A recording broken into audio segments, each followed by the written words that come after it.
Hey everyone, and welcome back to another episode of Nighttime Mics. I'm Sarah, and as always, I'm joined by my good friend Mike. How's it going, Mike? Hey, Sarah. It's going great. I'm actually feeling pretty relaxed today because I spent most of last night just chilling on my sofa, caught up in a new series. You know how it is once you start clicking next episode. You just can't stop. Oh, I totally get it. That's actually perfect, because that's exactly what we're talking about today. Watching movies and series online. It's become such a huge part of our lives, hasn't it? I mean, I can't even remember the last time I actually turned on a traditional TV to see what was on. I know, right? Traditional TV feels like ancient history. It's all about streaming now. I remember back in the day, we had to wait a whole week just to see the next episode of a show. If you missed it, you missed it. Now, if I'm into a show, I'll stay up until 3 a.m. just to figure out how it ends. 3 a.m.? Mike, that's terrible for your sleep schedule, but I'm guilty of it too. There's something so addictive about it. You finish an episode on a cliffhanger, and the streaming app just counts down. Next episode starting in 5, 4, 3, and you think, well, I guess I'm not sleeping tonight. Exactly. It's like they know our weaknesses. But honestly, I think it's changed the way we talk about stories. We used to talk about what happened last night on TV. Now everyone is at a different point in a series. You have to be so careful not to give away any spoilers. Oh, spoilers are the worst. I actually had to unfollow a few people on social media last week because they were posting photos of the finale of a show I hadn't finished yet. It really ruins the magic, doesn't it? It really does. I actually had a friend who accidentally told me the ending of a huge movie while we were just grabbing coffee. I was so annoyed. I told him, man, you've got to keep that to yourself. It took me a while to get over it. That's such a bummer. But speaking of magic, do you ever miss the old days of going to a video rental store? You know, walking through the aisles, looking at the covers of the DVDs? Oh, wow, you're taking me back. I do miss it in a weird way. There was a sense of excitement in picking out just 1 or 2 movies for the weekend. You had to make a choice and stick with it. If the movie turned out to be bad, you still watched it because you paid for it. Right. Now, if a movie doesn't grab my attention in the first 10 minutes, I just turn it off and look for something else. We have too many choices now. Sometimes I spend 40 minutes just scrolling through the menu, and I end up not watching anything at all. That is so true. I call it scroll paralysis. You have Netflix, HBO, Disney+, Amazon. It's overwhelming. I'll come up with a plan to watch a serious documentary, but then I see a comedy I've already seen 10 times, and I just end up watching that instead because it's safe. I do the exact same thing. Why is it so comforting to rewatch the same shows? I've seen The Office or Friends so many times I can practically recite the lines. I think it's because we don't have to work to understand it. When you're tired after work or school, your brain just wants something familiar. Starting a new series with a complex plot feels like a commitment. You have to learn all the characters' names, the setting, the rules of that world. Sometimes it's just too much effort. That makes sense. But when you do find that one show that really clicks, it's the best feeling. I recently started a series that's in a language I don't speak well, so I've been using subtitles. It's actually a great way to pick up new phrases. That's a great point. For our listeners who are learning English, watching series online is a goldmine. Do you prefer subtitles, or do you like it when they dub the voices into your own language? Oh, definitely subtitles. I can't stand dubbing. It's so distracting when the lips don't match the words. Plus, you lose the actor's real emotion. What about you? Same here. Subtitles all the way. It feels more authentic, and honestly, it helps me focus. If I'm just listening, my mind might wander, but if I'm reading and listening at the same time, I'm fully locked in. No way. I'm the opposite. If there are subtitles, I sometimes get so busy reading that I miss the beautiful cinematography or the small details in the background. But I guess it's a trade-off. It really is. Though I have to say the quality of series these days is insane. Some of these shows have budgets that look like big Hollywood movies. I think that's why more and more famous movie stars are moving to series. It's true. The storytelling is just deeper. In a 2-hour movie, you can only do so much. But in a series with 10 episodes, you really get to know the characters. You feel like they're your friends by the end of the season. And then the season ends and you feel a bit empty inside. You're like, what do I do with my life now? The post-series blues. It's a real thing. You find yourself searching the internet for when the next season comes out, only to find out it won't be ready for another 2 years.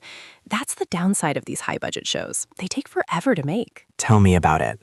I've been waiting for the new season of my favorite sci-fi show for what feels like a decade. I've almost forgotten what happened in the last episode. I'll probably have to watch a recap video on YouTube just to catch up. Oh, those recap videos are lifesavers. I use them all the time. Actually, speaking of YouTube, do you watch a lot of content there, or do you stick mostly to the big streaming platforms? I'm on YouTube way too much. I usually go there to figure out how to do something, like fix a leaky faucet or cook a specific dish. But then an hour later, I'm watching a video about the history of salt or something equally random. The algorithm really knows how to pull you in. It really does. I think the line between TV and internet videos is getting so blurry. Sometimes I find a 20-minute video from an independent creator that's more interesting than a multi-million-dollar movie. I agree. There's so much creativity out there. And it's great because anyone can come up with an idea, film it, and share it with the world. You don't need a big studio anymore. Exactly. But I do worry about the cost of all these subscriptions. When there was just 1 or 2, it was fine. But now, if you want to see everything everyone is talking about, you need 5 different accounts. It starts to add up. It really does. I actually had to give up one of my subscriptions last month because I realized I hadn't opened the app in 3 months. It's a bit of a trap. You sign up for a free trial, forget to cancel it, and suddenly you've paid for a whole year of something you don't even watch. I've done that so many times. I'm so bad at checking my bank statements for those small monthly fees. I should probably go through them this weekend and see what I can cut out. Good luck with that. It's like a puzzle trying to figure out which ones are worth it. But hey, at least we have the option. I remember when your only choice was whatever the local cable company decided to show. That's true. We're definitely spoiled for choice. Do you think cinemas will eventually disappear because of all this? I mean, why go out and pay for expensive popcorn when you can stay in your pajamas? That's a tough one. I think cinemas will stay, but they'll become more of a special event thing. There's still something about that massive screen and the booming sound that you just can't replicate at home, even with a good setup. I agree. I went to see a big action movie in the cinema last month, and the atmosphere was amazing. When everyone in the audience gasps or laughs at the same time, it feels like a shared experience. You don't get that on your couch. Plus, you can't pause a cinema movie to check your phone. It forces you to actually pay attention for 2 hours. I think we all need that sometimes, a break from our notifications. That is a very good point. I catch myself looking at my phone while watching things at home all the time. I'll be watching a show, then I'll look up a character on IMDb, then I'll check my email. Before I know it, I've missed a key plot point. I'm the king of that. My girlfriend always gets mad at me. She'll say, "Mike, you just missed the most important part."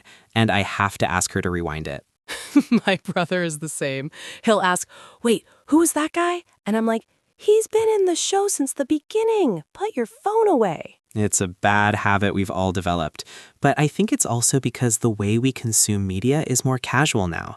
It's always there, so we don't feel like we have to give it our full attention. True, but some shows really demand it. Have you ever watched a series where you had to take notes just to keep track of the timelines? Oh, absolutely. There are some psychological thrillers that are so mind-bending that you have to watch them twice just to understand what actually happened. I love those, though. They make you think. I like them too, but sometimes I'm just not in the mood for a brain workout. Sometimes I just want to watch a reality show where people argue about things that don't matter. It's like junk food for the brain. Junk food for the brain is the perfect way to put it. We all need a little bit of that. It's all about balance. Totally. So, Mike, if you were stuck on a deserted island and you could only have one streaming service, which one would you pick? Oh man, that's a cruel question. Only one? I think I'd have to go with YouTube, actually, just because of the variety. I could watch movies, learn how to build a raft to get off the island, and watch funny cat videos when I get lonely. That's a very practical choice. I think I'd pick one with a huge library of long series. Maybe something with a lot of seasons of a drama, so it would take me a long time to get through it. See, even on a deserted island, we're thinking about how to binge watch. We're hopeless. We really are. But hey, it's a fun hobby, and it's something everyone can talk about. It's like the new weather. Instead of saying, "Nice weather today," we say, "Have you seen that new show on Netflix?" It's so true. It's a universal conversation starter. I've even made friends at work just by talking about a show we both liked. It's a great way to bond. It really is. I think that's why I love discussing this. It's not just about the movies or the series themselves, but how they bring people together or keep them up until 3 a.m. Exactly. And honestly, even with all the scroll paralysis and the subscriptions, I wouldn't go back to the way it was before. Having the world's library of stories at your fingertips is pretty incredible when you think about it. It really is. I mean, think about how much we've learned just from watching documentaries online. I feel like I know so much more about nature, history, and science than I did 10 years ago, just because it's so accessible. That's so true. I watched a documentary series about space last week, and it blew my mind. The visuals were stunning. It makes you realize how small we are. And you probably wouldn't have gone out to buy a DVD of that, but because it was just there on your homepage, you gave it a try. Exactly. That's the beauty of it. It encourages you to step out of your comfort zone sometimes. You might click on something by accident and end up finding your new favorite thing. I've had that happen. I once clicked on a documentary about professional competitive eating by mistake, and I ended up watching the whole thing. It was fascinating. I never knew people could eat that many hot dogs in 10 minutes. No way. That sounds hilarious. See, that's exactly what I'm talking about. The internet is a weird and wonderful place for content. It really is. But you know, Mike, one thing I've noticed is how much word of mouth still matters. Even with all the algorithms telling us what to watch, I'm still more likely to watch something if you recommend it to me. I think that's human nature. We trust our friends more than a computer code. If you tell me a show is good, I know your taste, so I know I'll probably like it too. Exactly. And that's why these conversations are so fun. We get to share our finds with each other. Definitely. And it's not just about the big hits. Sometimes the hidden gems are the best part. Those smaller shows that not everyone is talking about, but they're just so well made. I love finding those. It makes you feel like you've discovered a secret. Yes, and then you become the person telling everyone else, you have to watch this. Guilty as charged. I'm that person. I will literally send my friends links every day until they finally watch it just to make me stop. Hey, that's what good friends are for. Persistence is key. It definitely is. But you know, we've talked a lot about the pros, but do you ever feel like we're spending too much time online? Sometimes I feel a bit guilty after a long binge-watching session. Oh, for sure. There's definitely a bit of viewer's guilt. You look outside and realize the sun has gone down and you haven't moved in 6 hours. Exactly. You feel a bit like a zombie. I've started trying to set a timer for myself. Like, I'll tell myself I can watch 2 episodes and then I have to go for a walk or do some chores. That's a good strategy. I usually try to use it as a reward. Like, if I finish this report for work, then I can watch an episode. It makes the watching experience feel more earned, you know? I like that. It's like a little treat. It definitely helps you figure out a better balance. For sure. Though sometimes the reward ends up being longer than the work, but we don't have to talk about that. Your secret is safe with me, Mike. Thanks. But seriously, I think the most important thing is that we're enjoying what we're watching. If it's making you happy or making you think, it's not really wasted time. That's a very positive way to look at it. And it's true. Stories are how we understand the world.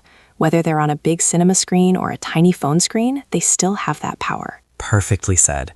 I think I might actually go home and watch something a bit more educational tonight after this conversation. Maybe that space documentary you mentioned. Oh, it wasn't me who mentioned it, it was you. But I'll definitely take the recommendation. See? Word of mouth in action. Right. I'm already recommending things to myself. That's how deep I am into this. Well, that's probably a good place to wrap things up for today. It's been so much fun chatting with you, Mike. I think I've got a whole list of things to watch now. Same here, Sarah. I've got to go through my subscriptions and do some cleaning up too. Thanks for the motivation. Anytime. And to everyone listening, thanks for joining us on Nighttime Mics. We hope you enjoyed this conversation as much as we did. Yeah, thanks guys. And hey, let us know what you're watching. We're always looking for new recommendations. Just no spoilers, please. Definitely no spoilers. We'll catch you in the next episode. Bye for now. Bye everyone. See ya. You know, Mike, before we go, I just remembered, did you ever finish that series about the bank heist? The one with the masks? Oh, Money Heist? Yeah, I finished that ages ago. Why? Don't tell me you're just starting it now. I am. I'm only on season 2. No, don't say anything. I can see it in your eyes. You're about to tell me something important. My lips are sealed. I won't say a word. But man, you are in for a wild ride. The ending of season 2 is, well, you'll see. See? This is exactly what I mean. The tension. I'm going to have to go home and watch it right now, just so I can talk to you about it tomorrow. Mission accomplished. I've successfully influenced your evening plans. You really have. Well, I'm off to start my binge watch. Wish me luck. Good luck. See you tomorrow for the full report. You got it. Bye. Bye. Oh, and Mike? Yeah? If I'm late tomorrow, you'll know why. I'll keep the coffee warm for you. Deal. See ya. See ya. Actually, wait, one more thing. Do you think I should watch it with the original Spanish audio or the English dub? I know we talked about this. Sarah, original audio, use the subtitles. Trust me, the actors' voices are half the performance in that show. If you watch the dub, you're missing out on all the intensity. Okay, you've convinced me. Subtitles it is. I'll practice my Spanish while I'm at it. There you go. Educational and entertaining. The perfect combo. Exactly. All right, I'm really leaving now. Go on, get out of here. Those bank robbers aren't going to wait for you. Fair point. Catch you later. Later. It's funny how we can talk about this for hours. It really is the modern day campfire, isn't it? It totally is. Everyone has a story to share about a show they love. It's what keeps us connected. I couldn't agree more. All right, for real this time. Bye, everyone. Bye.